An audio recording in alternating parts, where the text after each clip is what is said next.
Well, good morning, everyone. I came across a little story that I wanted to share with you. This is from a biography. So, our current Dalai Lama is the 14th Dalai Lama. 13th Dalai Lama, obviously, was his predecessor. And the British, the Brits never recognized Tibet in the way that they should have, and they ended up betraying Tibet in the end, which was very sad. But nonetheless, they had like official delegation in Lhasa after they invaded Tibet in 1908. And when Joelle and Jerry and Gretchen and I were in Tibet, we were actually saw the fortress, that the Tibetans were trying to defend themselves with these muskets like from Civil War time and up against a British invasionary force. Very remarkable. And we went down this long river valley that the Brits had marched up. And when you see the quality of the land there and how remote it is, and also the altitude, I was exhausted just sitting in a car when these guys were hauling, artillery up and then fighting Tibetans. But nonetheless, Sir Charles Bell was the British representative, and he became friends with the 13th Dalai Lama. So he wrote a book called The Portrait of a Dalai Lama, which is very interesting, insights into Tibet and the political problems that they had with the foreign countries around them. But when he's talking about the Tibetan government, what it was, and he has the history, and it's all very fascinating stuff. But he mentions at the end of this chapter on the parliament, says the Tibetan religion, again, the parliament, this is what he's talking about. The Tibetan religion is wide in its spread. It includes not only human beings, but beasts, fishes, birds, insects, etc. In fact, all living beings.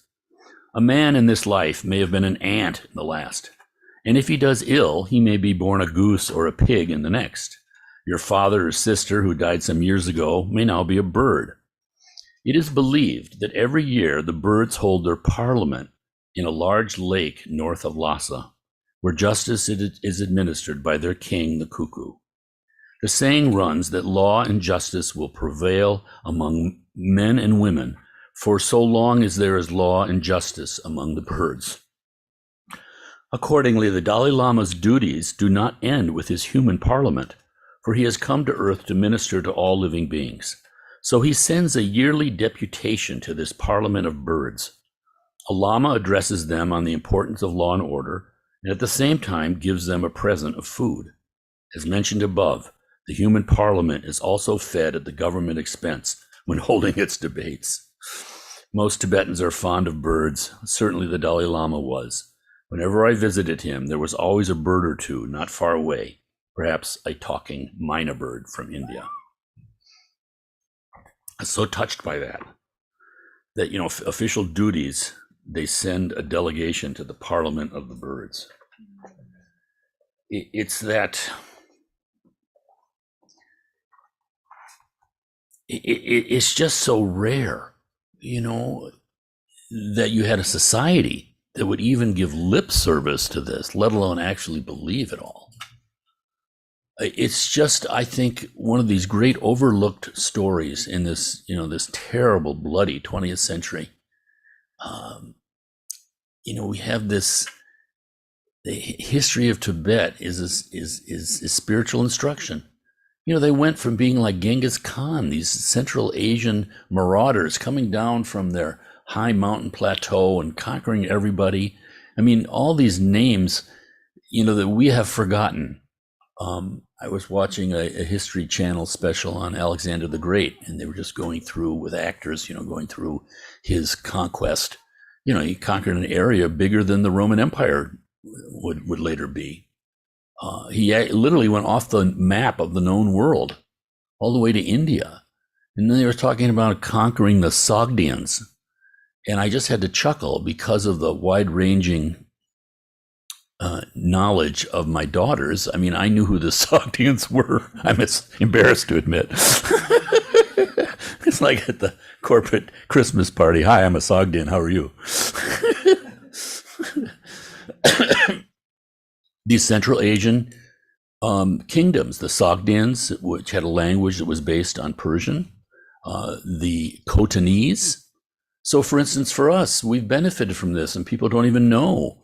All the people in Western Buddhism, especially, they're happily learning the Diamond Sutra, first book ever printed in the world, the Diamond Sutra, printed in Chinese, translated into Chinese by a Buddhist monk from Sanskrit, the ancient language, sacred language of India, into Chinese. Amazing accomplishment. But then you find out that Kumarajiva, who translated it, some good Sanskrit name, must have been a good Indian boy, right? But he was Khotanese. We don't even know about Khotan anymore. So there are all these stories that we have forgotten. In 1908, British explorers and French explorers, I can't remember which, there was even a Swede banging around in there, in this big desert in the middle of Central Asia. I think Taklan Makan, I think it's called. It's this brutal place because of the altitude. It's cold, but yet it's a desert. There's no rain. They discovered buried cities, little towns. In one, they found a temple, and there were like 30 monks who had been slaughtered in there, their bodies still there. So the turmoil that went on, and these people were somehow sensitive to the Dharma in this very, very contentious history in place. So in the midst of that, these warlike Tibetans, from the king on down, they suddenly decided, okay, we're going to be Buddhist. I mean, how do you do that? And how do you change the attitude of people? And they undertook this project, for hundreds of years, sending their best and brightest over the Himalayas, bringing back the teachings. Our example, in our own tradition, within this great tradition. Well, that's what Marpa did. A layperson. He went to the Himalayas and received empowerment, in his case from Naropa, brought it back, and his student became the great Milarepa, this example of someone who went from being a murderer in his life to being fully enlightened. I mean, how much better example can you have? We have this great story in China of this master Huineng, who's considered to be like fully enlightened. And he was a remarkable kid, he was 17 years old. His mother was widowed. He was picking up firewood and kindling and going to the marketplace and just selling it every day. He's there, 17 years old, and some monk comes through chanting the Diamond Sutra, and lo and behold, Huineng has full realization.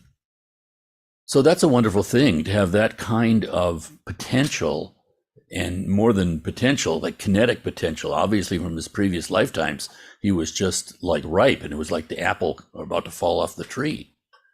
But for Milarepa, same level of enlightenment, but he was a murderer. He killed his relatives. So to me, I don't remember killing anybody, but I can remember all sorts of non-virtue that I have proudly marched with my flag doing, But to see someone who went from being a murderer to a Buddha in one lifetime. Garin Pache has said, that Milarepa is like the sun that has risen up into the sky in the east, and there it is, the full sun. And he said Buddha Shakyamuni, rather, is like the sun at full noon. But they're both the full sun. So the fact that there is a way from going from that level of pain and alienation and ignorance to complete peace and happiness and meaning and benefit to people, because look what came out of their lives. So when you see that, you say, how did he do that? What's the method? And this is the genius, really. I regard Buddha's enlightenment as the greatest human accomplishment that's ever been done. But second, only his teaching. This is the greatest compassion that's ever been done. He didn't have to teach, because the misunderstandings and the difficulties of communing with human beings, it's wild. People can sit down and talk about truth. They're using the same word, but they're using a different dictionary. So there's fundamental misunderstandings, and never the twain shall meet. This is the challenge. How do you communicate? How do you transmit Buddha's wisdom? So the Tibetans did that in a societal way. I mean, they didn't have a written language. So this is extremely beneficial for us. Not that we copy Tibetans, but you see that this can be done when you see the great, the great educational institutions they created. I mean, how do you have a monastery with 10,000 monks, 30,000 monks? I mean, there has to be, people have to get food on the table. This is real. How do you do that? So there's a lot to learn. And in the midst of that, there they are, somehow spending precious money that people work hard to earn to send a delegation to the birds, to the Parliament of the birds, to even consider that the birds have something to say, that the birds, are us, our mother. So it's an amazing thing. It's truly an amazing thing. It occurred to me the other day too, that the greatness of the Buddha's teachings, it's easy if you're like me, even though I had been practicing Western Buddhism, for like almost 20 years, coming across all this with the Tibetans, it wasn't something chosen. It just sort of fell. And it's overwhelming. When they say in our text, 84,000 different practices, yeah, I'm just like swimming around in the 84,000. Which one should I do? It can appear very confusing. That confusion is actually a good thing. It's your wisdom. You're seeing the multiplicity of it all and the impossibility of finding any kind of wholeness in just sort of chasing multiplicity. Instead, it goes to the core. All of this, it's just all these different methods, because every human being is unique. Everyone's truly on their own path. And yet at the same time, there are commonalities, which is Buddha nature. And for the path is bodhicitta. That's the one thing, all of this. So it occurred to me the greatness of the Buddha Dharma is that it's real. It's so profound. It goes past all the baloney. So first, it has this tremendous view of non-duality, not two. And this is subtle, and I'm not a philosopher, but most of the world is of one of two views. You're either like, well, this is all there is, basic materialism. This is it, and anything else, and all the stuff that's unfortunate that there's suffering and all that, maybe not even thinking about suffering, but nothing we can do about it. This is all there is. We're just going to live here in the evidence of our senses, so to speak. And then there's the theistic view that, well, yes, all of this material stuff is real and just as it is, but there's like a creator somewhere who somehow we can sort of follow rules, but we can't really get there because that would be idolatry. But nonetheless, but the Buddhist view is in between. It does not deny. It's non-dual. And this is different. Sometimes, again, with our extreme kind of thinking, either eternalism or nihilism, we kind of go to like a oneness. Maybe the solution to this would be a oneness. But the problem with oneness is that it just sort of denies the suffering of unenlightened people.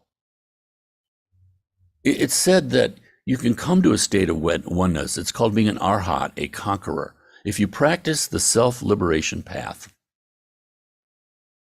which is basically do no harm, but then with these profound meditations, seeing into how you actually exist or don't exist as a human being.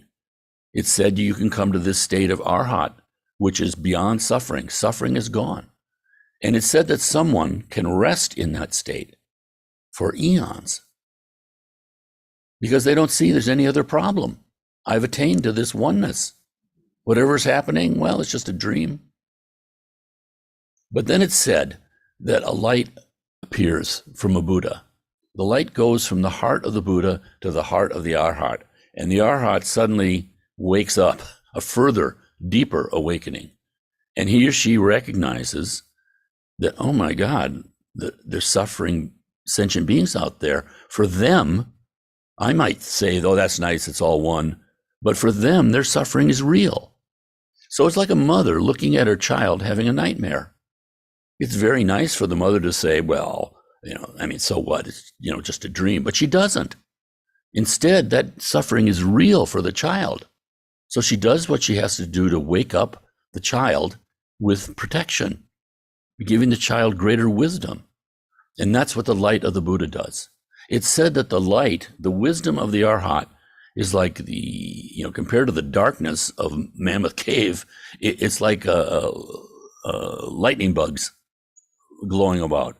It's so beautiful and so calming and so pleasant and cool and just wonderful. But it's said that the light of the Buddha's wisdom is like the noonday sun in summertime in India. I mean, it's completely illuminating. It has all sorts of benefit. It makes the wheat grow. So this is really tremendous, the methods we have. So because Buddhism is so profound, and it's just real, it's just profound in this non-dual understanding, not rejecting all this material stuff and all the suffering and the littlest difficulties and the great difficulties, the frustrations, the world of animals and the birds, all of that, not rejecting that, but also not rejecting an idea to us in this level that seems transcendent. Kanzi has pointed out this seemingly paradox that people who have some sort of meaning, some sort of faith in something that seems to be transcendent, although it's actually here right now, but to our current level of understanding, it appears transcendent. People who believe in some transcendent thing actually have better lives in this material existence. Seems like a paradox. So what strikes me is that Buddha's, understanding, wisdom, experience, you might say, is one of perfect understanding, perfect peace. That we talk about the nature of the mind and how it's empty. It's just completely vast, you might say, like the sky. There's nothing you can say. Everything is contained in that emptiness, and that emptiness is inside the smallest atom. So it's this vastness, but then it has clarity. And the clarity is like the light. So in this room right now, our room is empty, which gives us space, the ability to move, to function. But there's light coming in, there's clarity. So things are illumined. It's not just an emptiness. But then finally, there's knowingness, an awareness. Because of the vastness, we can act. Because of the vastness, there can be forms. And the clarity allows us to see them, but we can understand them too. We recognize them. We can make these distinctions. So it's more than just a oneness. It's more subtle. It's a not-to-ness, something that philosophers can wrestle with. But for us, by having confidence in Buddha nature, again, the greatest thing, Buddha's enlightenment, but then the greatest act is his teaching, transmitting these teachings after his first hesitation to do so because he saw the problems of human beings. So how does this work?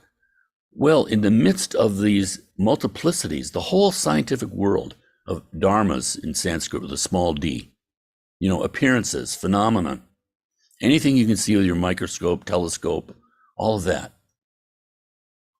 There are, and human reactions and emotions, the whole thing, anything that we can experience. There are dharmas with a capital D, the sublime dharmas. This is what we call Buddhism. Some of these traditions have been lost through time and through one thing or another.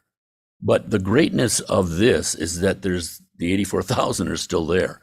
There's this wide, wide panoply of sacred dharmas. And what does that mean?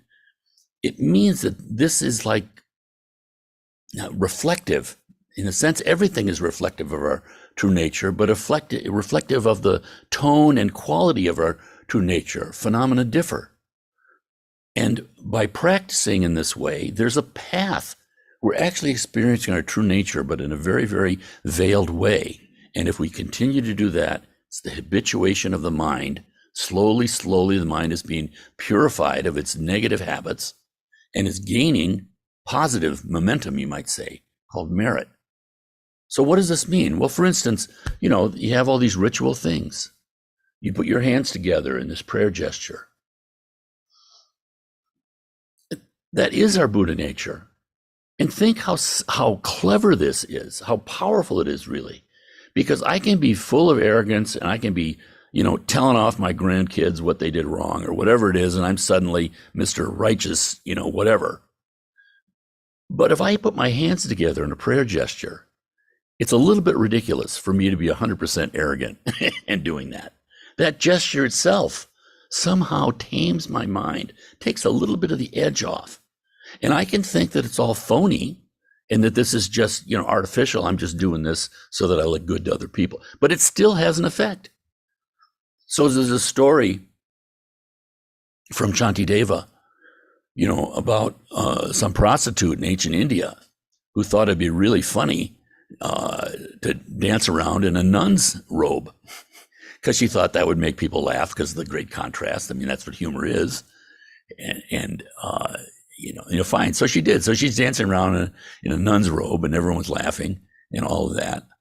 Shantideva says the merit of that robe and the effort that's gone in of all those women for, at that time for 1,500 years, the intentionality of it and the actual reality of it, speaking to our material Nirmanakaya world, is such that when the hooker passed away, she was born as a goddess in one of the sensual god realms. You can say that's just a story, and maybe it is, but there's still truth in it. So by us putting our hands together, we are training our mind. Because after all, how do my hands come together? My mind directs that I do that. I can do it with limited motivation. Everybody has limited motivation. But I have the idea of bodhicitta, of this vastness. Slowly, slowly, slowly. And this is what's so great, because human beings, in the very situation we're in, we don't have to become, have the spiritual wealth of Elon Musk or something. But we immediately, with the arising of bodhicitta, the idea in your mind and the intention to explore it and practice it and realize it, one instantly, Shantideva says, becomes a son or daughter of the Buddhas. Lama Tarchin talked about, the path to Buddhahood is the bodhisattva path. And he said, 100 different levels, bodhisattvas. You're reading in the text, we're always reading about high-level bodhisattvas and that, and it's inspiring and wonderful in that. But he said that people forget. There are, great bodhisattvas with deep realization, but he said then there are bodhisattvas in training. There are bodhisattvas too. Anybody who generates that mind and motivation has stepped onto the path. And this is something that's incredible. Gretchen and I were once trying to climb a mountain in Wyoming, and there was so much fog and everything. You didn't know. You were just like lost. But in the midst of that, there was a path.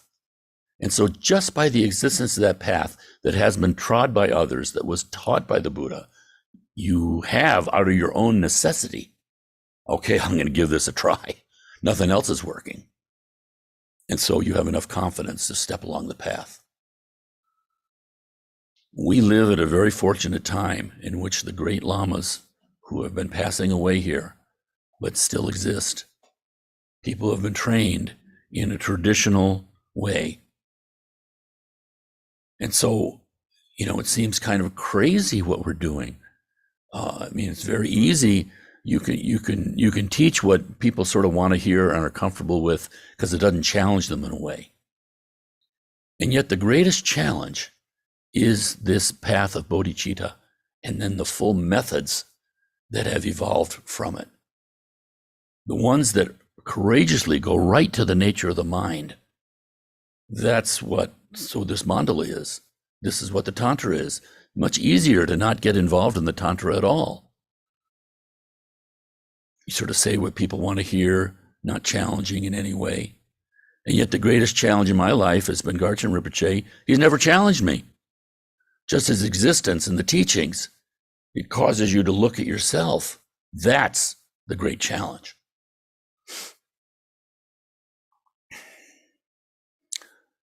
Khenpo Sherpa said, he said, I think he had seen some movies when he came to the States. People have heard me tell this story before, so forgive me. He's talking about you're watching the horror movie and scary music, scary dark night, big mansion, scary, scary, scary. And one of the people says, this is scary. Let's go in the basement to be safe. And everybody in the theater is going, no, don't go in the basement. Don't go in the basement. With the mind of fear, everything appears like a horror movie. And Khenpo Sherpa said, when the mind is completely love and compassion, when there's no difference between your mind and love and compassion, the world appears as a pure land. The world appears as a mandala. So believing that to be true, it allows us to practice on the nature of our mind right now, even though it might seem like imagination. And so we have helps, like a three-dimensional mandala, still under construction. Because it's helpful, because we need 3 dimensions. You can have a 2-dimensional mandala if you want to talk in a very abstract kind of way. We don't need mandalas at all. Well, sure. These methods, these special methods, are believed by the Tibetans to be the particularly beneficial methods for our time. Our time, when the virtues are like upside down, when society is seeing non-virtue as being virtuous, and is seeing virtue as being non-virtue. And also where the afflictive emotions are very, very rough. They just blind us. But this is the fastest way to liberate beings, and that's why we have to try. That's why we do this, because Garwan Rinpoche, has given us the whole range of teachings. And when I think of my own limited understandings and how you get lost and distracted in one way or another, I can't get through Garwan Rinpoche's book. I don't even have it with me.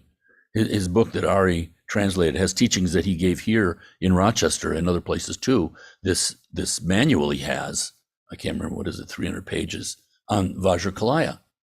I can't get through it because every sentence is so profound.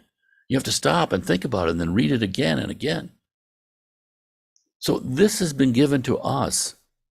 And I'm thinking, man, what did we do to deserve this? It's just staggering to me. But nonetheless, here it is. So that's what we're doing. So these practices, which can be, really, really overwhelming in terms of symbology and understanding, are really very simple. It's practicing the mind of a Buddha. That vastness is there, but then also the tremendous, beautiful cumulus clouds full of, moisture and possibilities. That's the Sambhogakaya. That's all these visualized forms. And the genius of it is that there are 2 ways.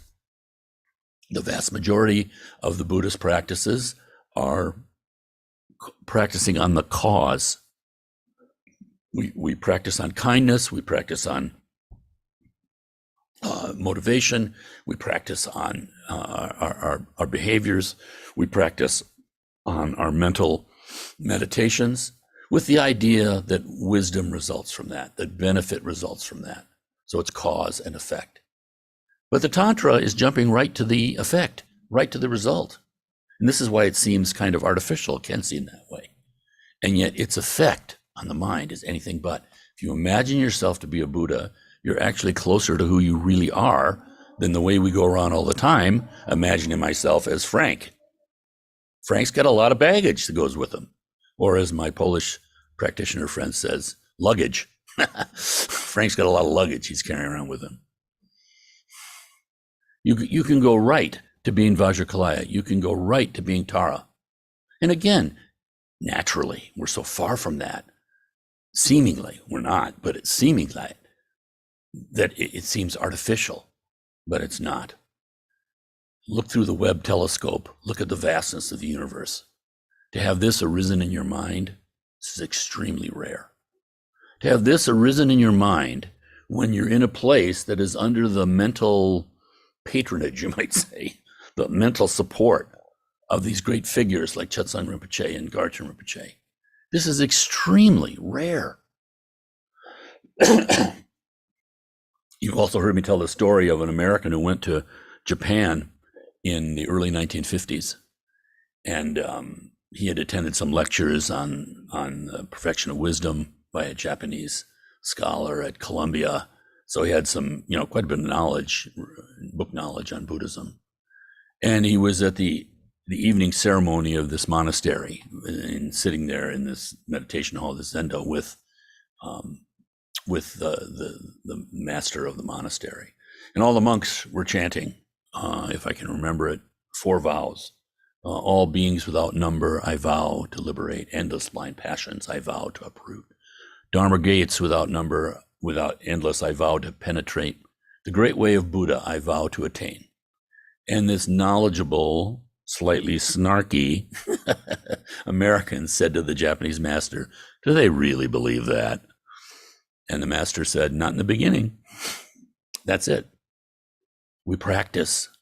You practice as a Buddha. Since you are a Buddha, you become a Buddha. You realize your Buddha nature. You're not becoming anything. You put your hands together in the prayer gesture. It has a calming effect on your mind and just chips away every time you do it. Same thing, if you're yelling at someone, we put our fists, our body reflects our mind. And so this is like reverse engineering. We're just using our body and speech, to reverse engineer back to the nature of our mind. It's extremely skillful. It's really only skillful because it's just reality. You can't do otherwise. Khenpo Sherpa would also say, it's like falling off a cliff. You can say, I don't believe in gravity. Well, good for you. You're still going down. And so it is with Buddhist practice. It works. We don't have to make it work. But the study and understanding, again, continually increases one's faith. And then as you work through the experiences of your own life, the ups and downs, that one time when you have someone is furious with you, and for some strange reason, you actually respond, like the text says, with patience without hostility. You can experience that other person transforming in front of you. I mean, they go from especially in the legal arena, my God, everyone thinks it's all about fighting all the time, And you can completely disarm people, but not in the sense that you're trying to trick people, but in the sense that minds are calmer. Maybe everyone comes to a better solution. This is all so completely practical and coming from within, you might say. So, yes, forgive me, I just kind of rambled. I was going to read through some of the descriptions of the mandala by Gato Rinpoche to just see, it's just like, again, this world of appearances, but suddenly in a sacred way, what all the different colors symbolize. And again, you don't necessarily know all of that, but it's like, the hooker putting on the robe. By that touch, something is transmitted. And somehow, when I see this mandala created every year, I'm just, so touched, because it's just the stuff that I don't have that capacity, I suppose, but I'm just always amazed how we put it together like that. And I think, and I have such gratitude to Garchen Rinpoche, who, said here, you at White Lotus, you Vajrakalaya, you will translate this into English, we'll versify it so you can sing the traditional tunes. You have to learn the instruments, you can do all this. And you have to do this so you don't need any Tibetans. Wonderful. Okay, so at any rate, we're about to start the Vajrakalaya for sure. And whether you can participate or not, you can participate whether you're here or not, of course, with your intentionality, with just thinking about it. And the essence of all these Buddhas is the same. So whatever you're practicing, you practice it, and we dedicate the merit like we do. All right, we've got just a moment here. Any questions first before we're going to take a break, and then we'll do some practice? Anybody?